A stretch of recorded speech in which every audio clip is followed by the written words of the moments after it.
Good afternoon. Brian Boehme here at Elite Sports Medicine, physiotherapist. I am here with my lovely wife. I'm so excited. This is the first video I've ever made with my wife here at Elite Sports Medicine, and I'm really excited to do this one with her because she's really good at this kind of stuff.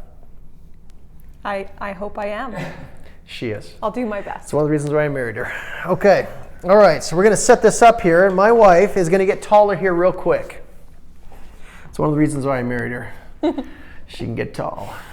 Okay. You'll notice here that she's standing on a Boehme ball. We just finished our beginners proprioceptive exercises for ankles. Now this is the more advanced. Now I realize that most patients probably don't have a Boehme ball. Most people have a couch or a cushion of some kind, a pillow, throw pillow. Make sure it's one that's a little bit older, just in case your dear wife gets upset with you for standing on it. So in this case, with her standing on this Boehme ball, you'll notice she's kind of all over the place. That's the whole idea with this. If I have her stand on something that's unstable, it forces her automatically to start to have to stabilize. Now, there's lots of ways to make this more difficult. In this case right now, as she just stands there, awesome. Unfortunately for lots of patients, without even knowing it, they will put more weight on their good side, their uninjured side, as opposed to their injured side. Very common. So to help with that, ooh, that was a good throw.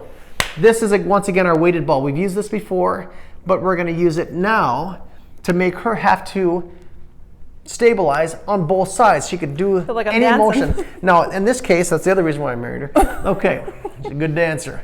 So I'm going to have her put this ball out to one side and then out to the other. As long as she doesn't hit me in the face, then we're going good. But because she puts that ball out to one side and then to the other, it's going to force her to have to stabilize using both feet. It's really hard to cheat when you're putting weight on one side all the way over and then to the other side all the way over. So it's a really good way. Ooh, that was nice. It's a really good way to make sure that she's just trying to balance out both sides.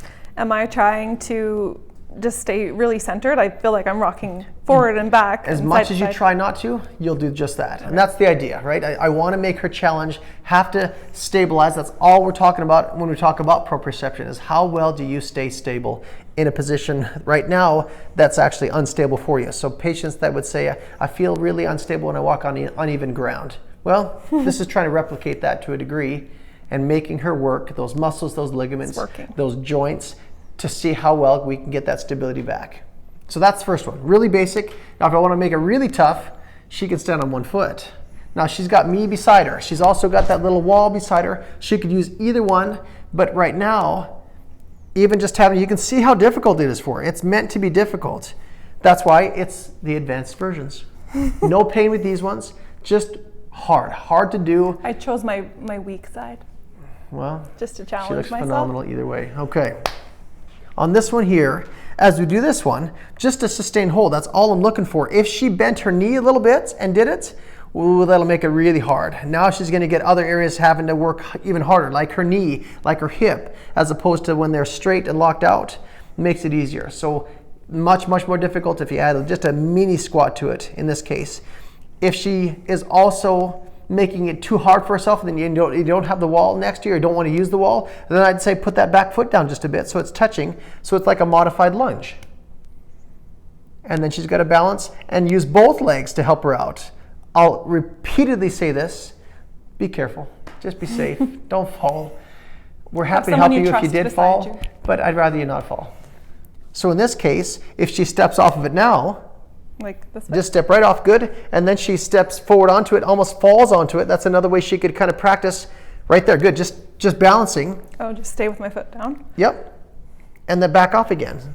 And I would say to switch sides, but the idea is practicing her stepping onto an unstable surface, because once again, that's reproducing it how she would do it at a park, or maybe she's hunting. She's a really good hunter. She got me. Oh, that was good. Okay.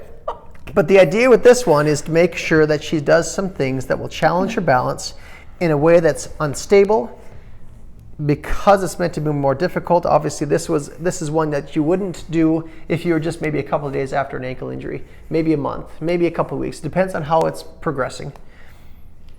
Couple simple ideas. We're happy to have you join us today. I'm so glad to have my wife with me today. And even though she got a little bit shorter, she's still really tall in my eyes. Have a great day. Bye.